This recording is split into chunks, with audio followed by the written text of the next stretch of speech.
My Texas ranch was pure barbecue bliss until Deborah Moore, the HOA's self-crowned dictator, crashed our family reunion like a wrecking ball with a vendetta, threatening to sick the cops on our bounce house bash. Picture this: ribs sizzling, kids chasing sparklers across 50 acres of freedom, and her shrieking about noise pollution like our laughter was a federal crime. This wasn't just a neighbor's spat, it was war, and Deborah's petty playbook was about to get schooled. Drop a comment below with your own HOA horror story. Have you ever faced a Karen this unhinged? Trust me, this tale's got more twists than a Texas tornado, so stick around for the chaos. Where are you watching this from? Let's hear. The Ferguson family reunion was supposed to be perfect. Picnic tables sagged under potato salad and ribs, while kids chased sparklers under the blazing sun. My grandfather had bought this land back in 1947, long before anyone dreamed of building those cookie-cutter houses with their manicured lawns and ridiculous mailbox color rules. This was our sanctuary, our slice of American freedom, and we'd been hosting these reunions for 15 years without a single complaint. Then Deborah Moore appeared like a walking traffic cone. I'm talking about a blouse so bright it could guide aircraft, paired with yoga pants that had seen better days, and an expression that screamed, "I demand to speak to your manager."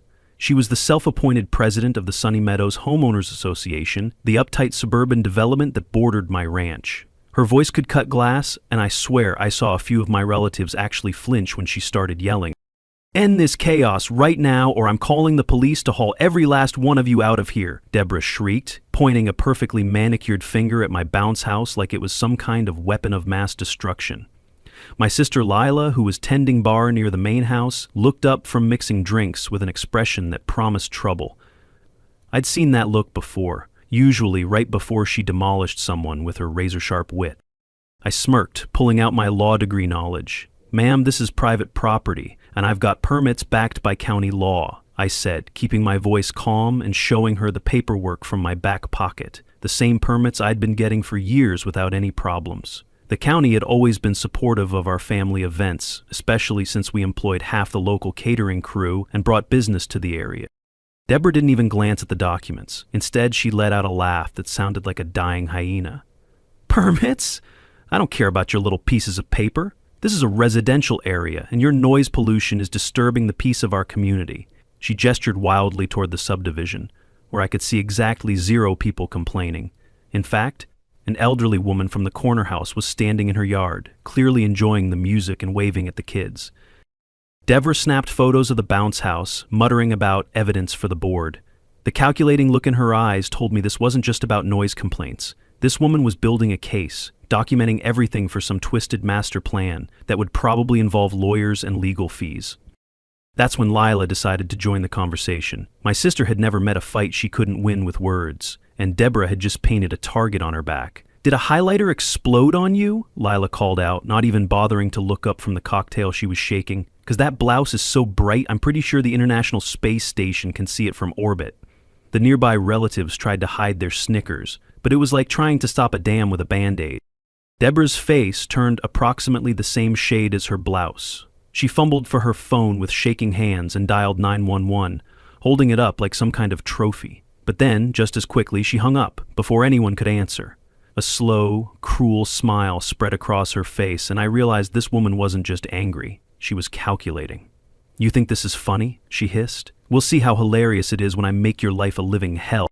What happened next was pure vindictive genius, and I had to admire the audacity even as it made my blood boil. Deborah marched over to the main gate of my property and started shouting orders at a security guard I hadn't even noticed before. The guy was wearing some kind of official-looking uniform, with Sunny Meadows Security embroidered on the chest, and he was carrying a thick chain and padlock. Panic erupted as Deborah's guard chained the gate, trapping my family. A cousin missed her babysitter, and uncle needed his meds. Kids started crying, adults started shouting, and suddenly, my peaceful family gathering had turned into a hostage situation, orchestrated by a woman in workout clothes. I grabbed the bolt cutters from my workshop and freed everyone, but the damage was done.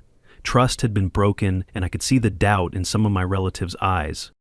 As I was helping people get to their cars, I spotted something that made my cowboy hat practically fly off my head. Hidden in the bushes near my main house was a small camera, obviously planted there to spy on our activities. My heart sank seeing that camera, a betrayal of our family's sanctuary. The thing was barely concealed, like whoever put it there wanted it to be found. I yanked it out of the shrubs and smashed it against the nearest fence post, scattering plastic pieces across the dirt.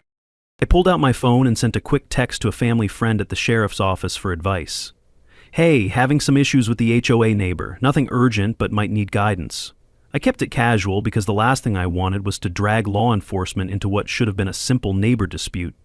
Lila appeared at my elbow, her eyes blazing with righteous fury. Time to outsmart that neon nightmare, she grinned, crushing an empty beer can in her fist for emphasis. I could see the wheels turning in her head, and I knew my sister was already planning something that would probably get us both in trouble. But as I watched Deborah's security guard chain the gate again, I realized this was war. The woman had made one crucial mistake. She thought she could intimidate a Ferguson on Ferguson land, and that was about as smart as trying to lasso a tornado. 3 days later, a sheepish officer arrived, citing Deborah's disorderly conduct complaint. She'd called the police, claiming our reunion was somehow threatening the peace and safety of her precious subdivision. The officer looked embarrassed and apologetic as he explained that they'd received a report about excessive noise and potential safety violations at my property.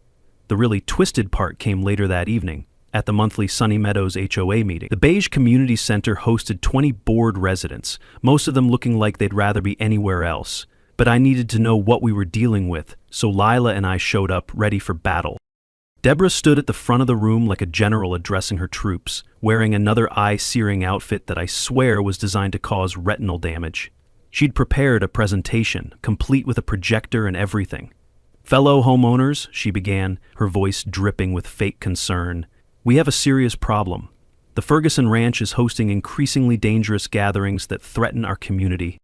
Then she played the video, and I nearly fell out of my folding chair. Deborah's video twisted kids' laughter into screams, splicing my cousin's toast into a riot call. Happy families playing games looked like they were rioting. The bounce house appeared to be some kind of dangerous structure where kids were being thrown around violently. It was masterful propaganda, and I could see some of the residents actually buying into it.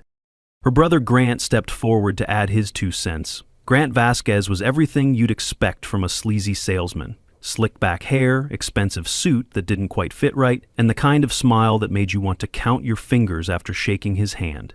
"I've personally witnessed the chaos at these so-called family gatherings," he said, gesturing dramatically. "It's only a matter of time before someone gets seriously hurt."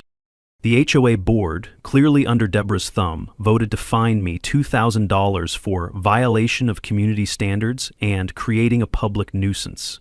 Never mind that my ranch wasn't even part of their HOA. Never mind that I had every legal right to host family events on my own property. These people had convinced themselves that they had authority over everyone within a 5-mile radius. That's when I made my own strategic move. I'd brought my phone and had been live streaming the entire meeting. When Deborah played her manipulated video, I called it out in real time, pointing out the obvious editing and the misleading audio. "This is what propaganda looks like," I said, standing up and addressing the room. "This woman has taken footage of children playing and made it look like a disaster movie." Viewers raged online. One shared how Deborah fined her for a pink mailbox. Comments were pouring in, with folks from all over the county expressing outrage at Deborah's tactics. Local news outlets were starting to pick up the story, and suddenly this wasn't just a neighbor dispute anymore. It was becoming a public relations nightmare for the HOA. Deborah's face went through several interesting color changes as she realized what was happening. Her carefully orchestrated presentation was being exposed as a fraud in real time, and there was nothing she could do to stop it. But instead of backing down, she doubled down in the most spectacular way possible. "This is harassment," she screamed, pointing at my phone like it was a weapon. "This man is stalking and intimidating our community." Deborah texted her lawyer mid-meeting, plotting to sue me for slander. She was so agitated that everyone in the room could see her desperation building. Within 20 minutes, 3 patrol cars showed up at my property, with lights flashing and sirens wailing. I was still at the HOA meeting when it happened, but a neighbor called to let me know that police were searching my property with flashlights and demanding to know where everyone was. The officers seemed confused when they couldn't find any evidence of the dangerous gathering that Deborah had reported, especially since the ranch was completely empty except for my 2 dogs.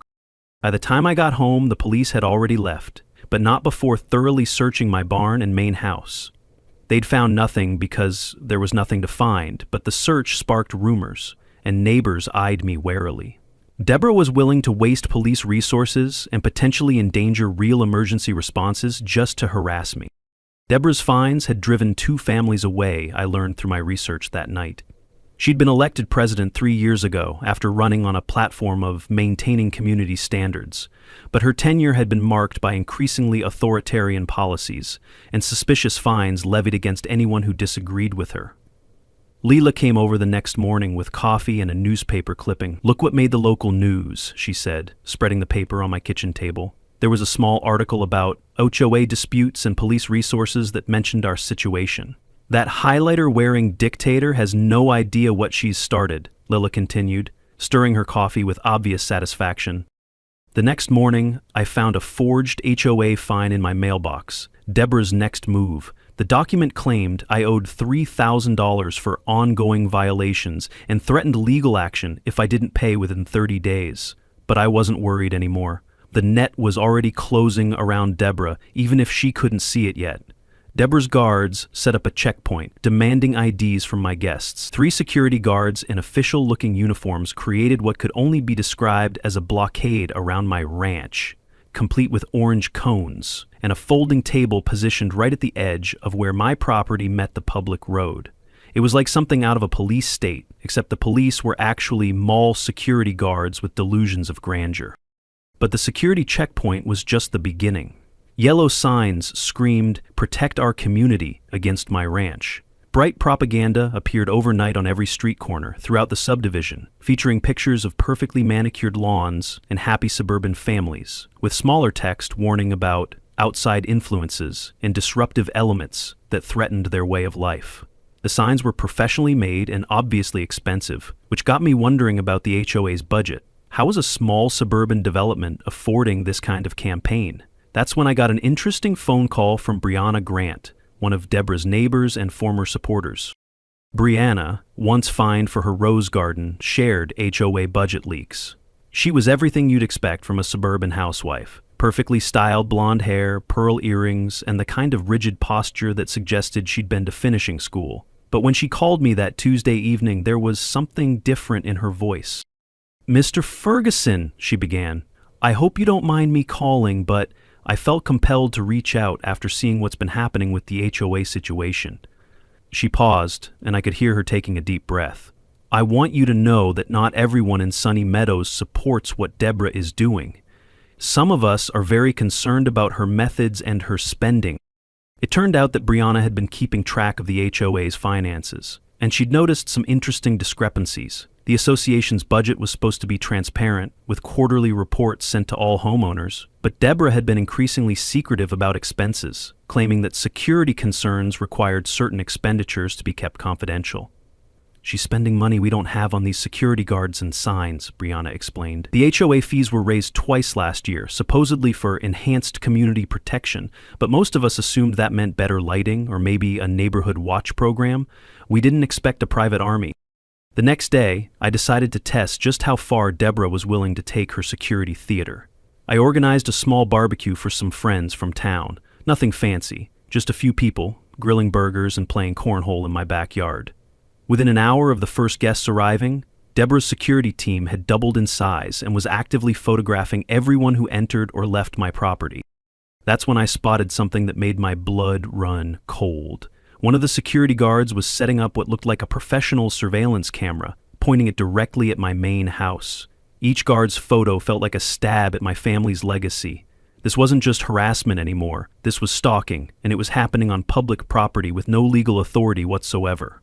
I filmed Deborah's surveillance setup, her guards scrambling to hide it. As soon as they realized they were being recorded, the guards became agitated and started making phone calls. Within minutes, Deborah herself showed up in her white SUV, wearing another outfit that could probably be seen from space.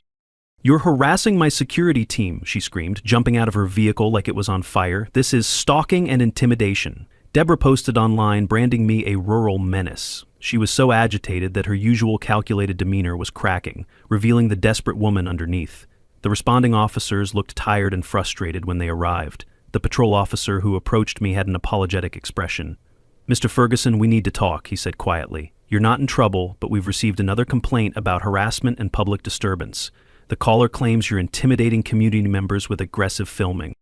I showed the officer the footage I'd captured, explaining that I was documenting what appeared to be illegal surveillance of my private property. He looked at the camera setup and frowned, clearly uncomfortable with what he was seeing. "This is a tricky situation," he admitted. "They're on public property, but their intent seems questionable. I'm going to have to ask everyone to tone it down and try to resolve this civilly." But Deborah wasn't interested in civil resolution. She wanted total victory, and she was willing to weaponize the police department to get it. As the officer was trying to mediate, she was already on her phone again, probably calling her lawyer or planning her next move. That evening, Brianna sent me the emails she'd promised, and they were even more damaging than I'd expected. Jeber had been systematically embezzling HOA funds for months, using fake invoices and inflated security contracts to funnel money into her personal accounts. But the most shocking revelation came in the final email. Brianna sent a leaked email of Deborah bribing a councilman. The message detailed a cash payment in exchange for favorable zoning decisions that would allow Deborah to expand her authority beyond the HOA boundaries. Ray's car cruised by, hinting at bigger moves. A desperate Karen with access to private security and a willingness to abuse emergency services was a dangerous combination, but the net was closing around her faster than she realized. Lila hid cameras. We live-streamed to expose Deborah's lies. The next Sunny Meadows HOA meeting was scheduled for Thursday evening, and I had every intention of being there with evidence that would expose her financial crimes to the entire community. We set up multiple recording devices, including a tiny camera hidden in my shirt pocket and a backup audio recorder in my jacket. The community center was packed when I arrived, with more residents than I'd ever seen at an HOA meeting. Word had gotten out about the ongoing dispute, and people were curious to see how it would play out. Deborah led in a power suit, oozing fake concern, shuffling through papers and whispering urgently with Grant and the other board members. I waited until the meeting was officially called to order before making my move. When Deborah asked if there was any new business to discuss, I stood up and cleared my throat. "Yes, actually," I said, my voice carrying clearly through the room. "I think the community deserves to know how their HOA fees are being spent, particularly on unauthorized security operations and questionable expense reports." Deborah's face went through several interesting color changes as I showed fake invoices and emails proving Deborah's theft. Equipment purchases that never materialized, consulting fees paid to companies that didn't seem to exist. The room grew increasingly quiet as the scope of the financial irregularities became clear. "These are serious accusations," said an elderly woman who lived in the subdivision. "Deborah, do you have explanations for these discrepancies?" But instead of providing answers, Deborah tried bribing a board member to eject me, whispering frantically. "This is all lies and slander," she shrieked, pointing at me like I was the devil himself. "This man is trying to destroy our community because he can't stand the fact that we have standards. He's probably forged those documents himself." She was practically vibrating with rage, and I could see several residents exchanging worried glances. That's when I played my trump card. I had managed to get copies of Deborah's email communications with Grant, including several messages where she explicitly discussed how to maximize revenue streams, from HOA penalties and creative accounting for security expenses. The emails were damning, and they were definitely authentic, because they included details that only Deborah would know. "I run this association," Deborah screamed, completely losing any pretense of professional composure. "I decide what's best for this community. I protect property values and maintain standards, while people like him try to drag us down to his level." She was gesticulating wildly, spittle flying as she ranted about her authority and the ungrateful residents who didn't appreciate her sacrifice. What Deborah didn't realize was that her entire meltdown was being broadcast live to several online platforms, with the audience growing by the minute. Comments were pouring in from viewers across the county, many of them expressing shock at her behavior and demanding investigations into the HOA's finances. Local news outlets were starting to pick up the story. Residents demanded audits, some cheered my evidence. The room erupted into chaos as people started demanding answers and accountability. Some people were shouting questions about their missing money.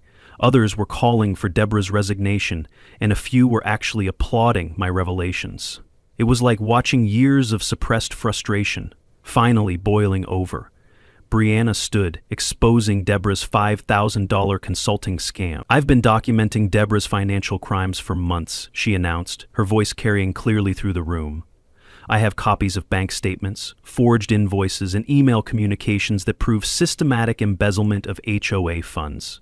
She's stolen thousands of dollars from this community while using fake security threats to justify her actions. But Deborah wasn't finished. In a move that surprised even me with its audacity, she called for her security guards to remove me from the meeting. "This man is disrupting an official HOA proceeding," she declared. "I want him escorted off the premises immediately." The guards looked uncertain, probably because they weren't actually law enforcement and had no authority to remove anyone from a public meeting. That's when she made the call that would ultimately seal her fate. Pulling out her phone, Deborah dialed 911 yet again, this time claiming that I was inciting a riot and threatening community safety. She was so loud that everyone in the room could hear her describing me as a dangerous individual who was leading an organized attack on local residents. The responding officers arrived to find a room full of angry homeowners demanding financial transparency, not the riot that Deborah had described. The lead officer looked particularly exasperated when he realized he was dealing with another false report from the same caller. "Ma'am," he said to Deborah, "this appears to be a normal community meeting with some heated discussion. I don't see any evidence of criminal activity or public danger." But Deborah was beyond reason at this point. She demanded that I be arrested for harassment, intimidation, and cyber kerosene because of the live streaming. She claimed that my presence at the meeting constituted stalking and that my recording devices were being used to threaten community members. It was a stunning display of delusion and desperation. Seeing Deborah crumble, I felt our family's honor restored. The officers ended up having to temporarily detain me while they sorted out the situation, not because I'd done anything wrong, but because Deborah's increasingly erratic behavior was creating a genuine safety concern. As they escorted me outside, I could hear the meeting continuing behind us, with residents demanding Deborah's immediate. Lila was waiting in the parking lot with a lawyer friend of ours, and she had the biggest grin I'd ever seen on her face. "That was absolutely beautiful," she said, giving me a hug. "She just destroyed herself in front of half the county." A guard confessed Deborah paid him to spy on me, adding another layer to her crumbling empire. Within hours, the story had been picked up by local news stations and several regional outlets. The video of Deborah's meltdown was being shared across multiple platforms, with viewers expressing shock at her behavior and calling for investigations into HOA corruption. What had started as a personal dispute had become a symbol of everything wrong with petty, suburban authoritarianism. Deborah's desperation reached new heights when she realized that her public meltdown had backfired spectacularly. Instead of discrediting me, she'd exposed herself as an unstable leader who was probably stealing from her own community. But rather than cutting her losses and trying to salvage what was left of her reputation, she decided to double down with the most elaborate scheme yet. It started with Grant showing up at my property early Saturday morning, claiming to be conducting a routine inspection on behalf of the HOA. He was wearing an official-looking clipboard and trying to project an air of authority, but something about his demeanor seemed off. Grant had always been sleazy, but now he seemed nervous, constantly checking his phone and looking around like he expected to be caught doing something wrong. "Just need to verify compliance with county regulations," he said, walking around my barn and taking pictures with an expensive camera. There have been some concerns raised about potential safety violations and unauthorized structures. He spent about 20 minutes wandering around my property, paying particular attention to areas near my mailbox and main gate. What I didn't realize at the time was that Grant was planting evidence. While I was distracted answering his questions about property boundaries and permit requirements, he slipped a small envelope into my mailbox. The envelope contained what appeared to be a handwritten note offering a cash payment to the HOA security guards in exchange for looking the other way during my family events. The note was obviously fake. The handwriting didn't match mine, the paper looked artificially aged, and the whole thing read like something out of a bad crime novel. But it was crafted well enough to fool someone who wanted to believe that I was corrupt, and Deborah was counting on the police not looking too closely at the evidence. 3 hours after Grant's inspection, a patrol officer was back at my door with a search warrant. "I'm really sorry about this, Mr. Ferguson," he said, looking genuinely uncomfortable. "We received a report about possible bribery and intimidation of security personnel. I know this seems excessive, but I have to follow protocol." The search was thorough and invasive. Officers went through my house, my barn, my workshop, and even my truck, looking for evidence of the bribery scheme that Deborah and Grant had fabricated. They didn't find anything because there was nothing to find, but the damage was done. My neighbors watched as police cars filled my driveway and officers carried boxes of my personal belongings out for examination. What really hurt was seeing the doubt in some people's eyes. A few of my longtime neighbors started giving me suspicious looks, probably wondering if there was truth to the accusations. The local newspaper ran a small item about the search, carefully worded to avoid liability but clearly implying that I was under investigation for corruption. It was character assassination by innuendo, and it was devastating. But the worst part was the escalation in harassment from Deborah's supporters. Someone spray-painted "trouble" on my fence in bright red letters. My mailbox was repeatedly vandalized, and I started getting anonymous phone calls at all hours of the night. A few residents from the subdivision would drive slowly past my property, taking pictures and making notes like amateur private investigators. Lila was furious. She came over the evening after the search with fire in her eyes and a baseball bat in her hands. "This has gone way too far," she said, pacing around my kitchen like a caged tiger. "That neon witch is destroying your reputation with lies and fake evidence. We need to fight back harder." That's when I made a decision that would change everything. Instead of continuing to react to Deborah's attacks, I was going to get proactive. I was going to give her exactly what she wanted, or at least make her think she was getting it. Sometimes the best way to catch a liar is to let them think they're winning. I started acting defeated. When people asked about the investigation, I looked embarrassed and changed the subject. I stopped live streaming HOA meetings and avoided confrontations with Deborah's security team. To all appearances, I was a broken man who had finally been beaten down by the system. But what I was really doing was setting a trap. I installed hidden security cameras around my property. Not the obvious kind that would be detected and disabled, but tiny professional-grade surveillance equipment that would capture everything. I also started keeping detailed logs of every interaction with Deborah, Grant, and their associates.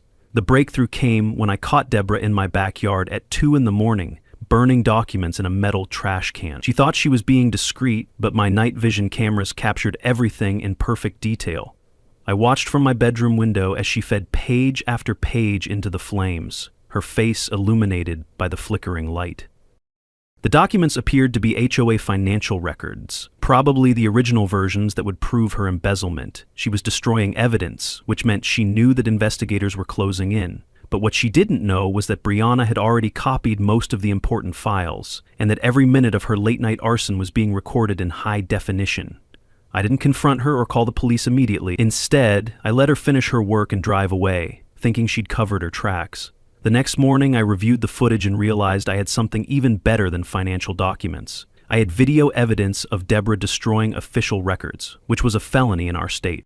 But I wasn't ready to play that card yet. I wanted to see how far she was willing to go, how many laws she was willing to break in her obsession with destroying me. Because every crime she committed, every false report she filed, every piece of evidence she destroyed, was just more ammunition for the case that was building against her. Uncle Ray's patrol car had been making more frequent appearances in the neighborhood, and I'd noticed other officers conducting what appeared to be routine patrols near the HOA properties. Something was happening behind the scenes, some kind of investigation that Deborah didn't see coming. The net was tightening, and soon the hunter would become the hunted. I just had to be patient and let Deborah continue digging her own grave with every desperate move she made. The perfect opportunity for justice arrived in the form of a special HOA town hall meeting called to address the ongoing community crisis caused by my supposed corruption. Deborah had organized the event as a victory lap, expecting to present evidence of my crimes to a packed audience of angry residents. What she didn't know was that I had evidence of her crimes, and this time I wasn't going to hold back. The meeting was held in the larger gymnasium at the community center, with enough space for over 100 people.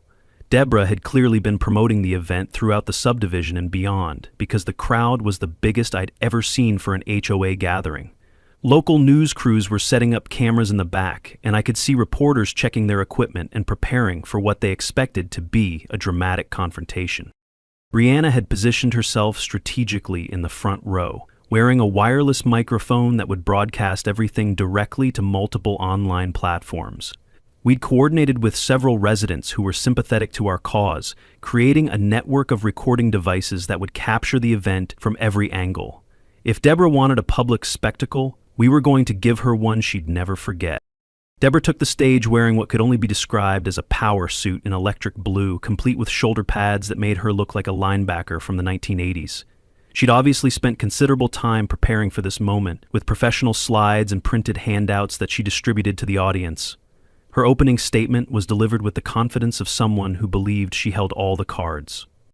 "Tonight, we finally address the criminal behavior that has plagued our community for months," she announced, her voice echoing through the gymnasium.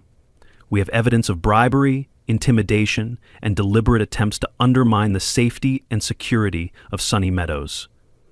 The Ferguson Ranch has become a haven for lawlessness, and it ends tonight." She played an edited video that supposedly showed me offering cash to security guards, but anyone with basic video editing knowledge could see that it was a clumsy fabrication. The audio didn't match the video, the lighting was inconsistent, and my supposed confession was clearly spliced together from different recordings. It was amateur hour, but some people in the audience seemed to be buying it. That's when I stood up and requested permission to respond to the accusations. Deborah looked irritated but couldn't refuse without appearing dictatorial, so she grudgingly allowed me to approach the podium. I pulled out my phone and connected it to the presentation system, overriding her slides with my own evidence. "Ladies and gentlemen," I began, my voice calm and steady, "you've just witnessed a masterclass in propaganda and deception. But before we talk about fake videos, let's talk about real crimes." I played the footage of Deborah burning documents in my backyard, the flames clearly visible against the night sky. "This is your HOA president destroying official financial records at 2 a.m, probably because they contain evidence of embezzlement." The room exploded into chaos as residents saw their trusted leader caught red-handed destroying evidence. But I wasn't finished. I played audio recordings of Grant discussing how to plant false evidence, email chains between Deborah and unknown accomplices planning to frame me, and financial documents showing systematic theft of HOA funds over a period of years. Deborah's face went through every color in the spectrum as her carefully constructed narrative collapsed in real time. She tried to interrupt, claiming that my evidence was fake, but the timestamps and metadata were all authentic and verifiable. The local news crews were getting everything on camera, and I could see reporters frantically taking notes and making phone calls. "This is all lies," Deborah screamed, abandoning any pretense of dignity. "He's a criminal who's trying to destroy our community. I've dedicated my life to protecting property values and maintaining standards." But her protest sounded hollow in the face of overwhelming evidence, and even her most loyal supporters were looking skeptical. Grant tried to come to his sister's defense, but only made things worse by attempting to blame everything on a misunderstanding and claiming that the burned documents were just outdated paperwork. His explanation was so obviously false that several people in the audience actually laughed, which seemed to push Deborah even closer to a complete breakdown. The final blow came when Brianna stood up and addressed the crowd directly. "I've been documenting Deborah's financial crimes for months," she announced, her voice carrying clearly through the gymnasium. "I have copies of bank statements, forged invoices, and email communications that prove systematic embezzlement of HOA funds. She's stolen thousands of dollars from this community while using fake security threats to justify her actions." That's when Deborah completely lost control. She lunged toward the microphone, screaming incoherently about conspiracies and betrayal. Security guards, the real ones provided by the community center, not Deborah's private army, had to physically restrain her as she threatened to destroy everyone who had dared to challenge her authority. But even in her moment of complete humiliation, Deborah had one last desperate move. She pulled out her phone and dialed 911, claiming that I was leading a mob and inciting violence against community leaders. It was the final false report in a long series of abuse of emergency services, and it would be the one that finally brought consequences. The officers who responded looked absolutely exhausted when they saw Deborah ranting at the podium, but this time there was someone else with them. Uncle Ray had arrived, and he was carrying a thick folder that I suspected contained far more than routine paperwork. As Deborah was being escorted out of the gymnasium, still screaming about conspiracies and demanding that I be arrested, Ray caught my eye and gave me the slightest nod. It was time for the final act of this suburban drama, and the real twist was about to be revealed. The crowd was buzzing with excitement and disbelief as the meeting broke up, but I knew the best was yet to come. Justice had been a long time coming, but it was finally about to be served. Uncle Ray stepped forward as the chaos in the gymnasium began to settle, and suddenly the entire room went quiet. There's something about a police chief that commands respect, even in the middle of a suburban meltdown. Ray was everything you'd expect from a career law enforcement officer. Calm, authoritative, and completely unimpressed by drama. He'd been watching this whole situation unfold with the patience of a man who knew that justice was a process, not a moment. "Deborah Moore," Ray said, his voice cutting through the noise like a knife. "You're under arrest for embezzlement of public funds, filing false police reports, destruction of evidence, and conspiracy to commit fraud." He held up the thick folder he'd been carrying, and I could see it was stuffed with documents, photographs, and what looked like transcripts of recorded conversations. Deborah's face went completely white as the implications hit her. "You can't arrest me," she shrieked, backing away from Ray like he was carrying a disease. "I'm the president of this HOA. I have immunity. This is all a conspiracy between you and your criminal nephew." She was grasping at straws, trying to find some angle that would save her from the consequences of her action. Ray's expression didn't change as he continued reading her rights.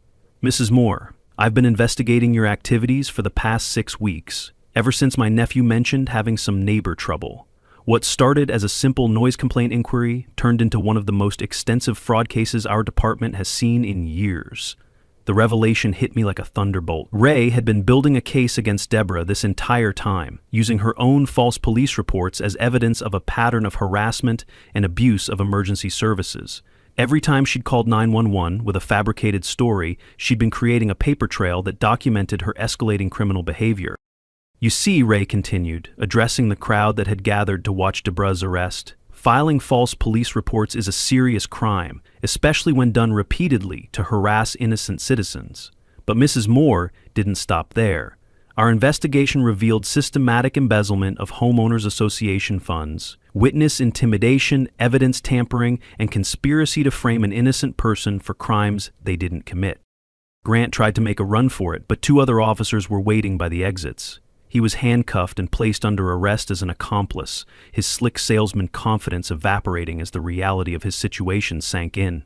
"It was all Deborah's idea," he shouted as they led him away. "She made me plant that evidence. I just needed the money for my business." Ray explained that the investigation had uncovered evidence of Deborah stealing over $50,000 from the HOA treasury over a 3-year period.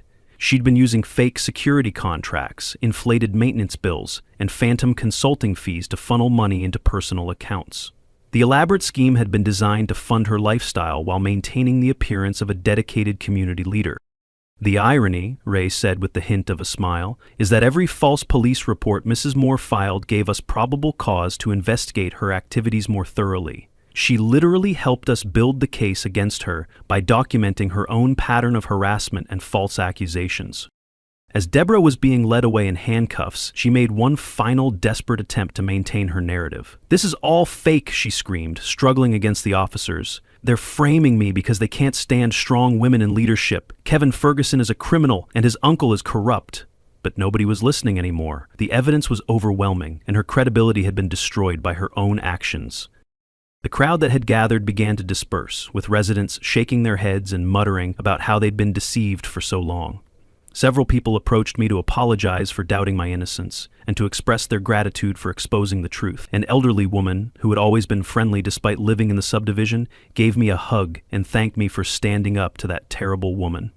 Brianna was practically glowing with satisfaction as she watched Deborah's humiliating arrest. "I can't believe we finally got her," she said, tears of relief streaming down her face.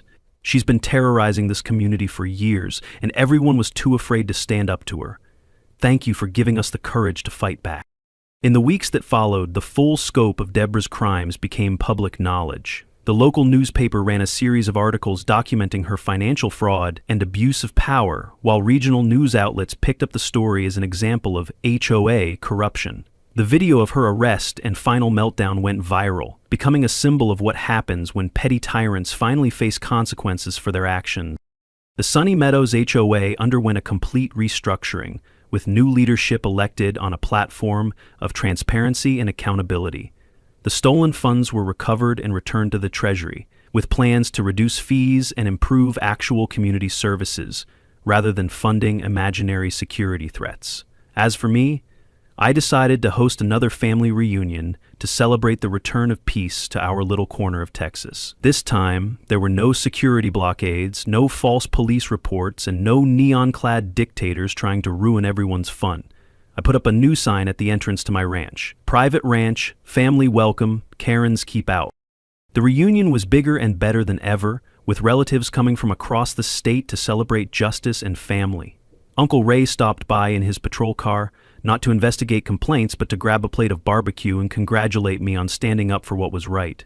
Sometimes, he said, raising a beer and toast, the system works exactly like it's supposed to. Lila stood beside me as we watched kids playing in the bounce house and adults enjoying good food and better company. So, she said with a grin, what do you think? Should we make this an annual tradition? I laughed and clinked my beer against hers. To family, I said, and to Karens finally getting what they deserve. As the sun set over our 50 acres of freedom, I couldn't help but reflect on the lessons learned from this suburban war. Bullies count on good people being too polite to fight back, but sometimes standing up to tyranny is the most patriotic thing you can do. Deborah Moore had tried to use fear, intimidation, and abuse of authority to destroy my family's happiness. But in the end, she'd only succeeded in destroying herself. The next morning, I noticed a flyer had been slipped under my gate advertising a new and improved HOA experience for a different subdivision across town. I chuckled as I tossed it in the trash, wondering if some other Karen was about to learn the same hard lesson about picking fights with the wrong family. But that's a story for another day.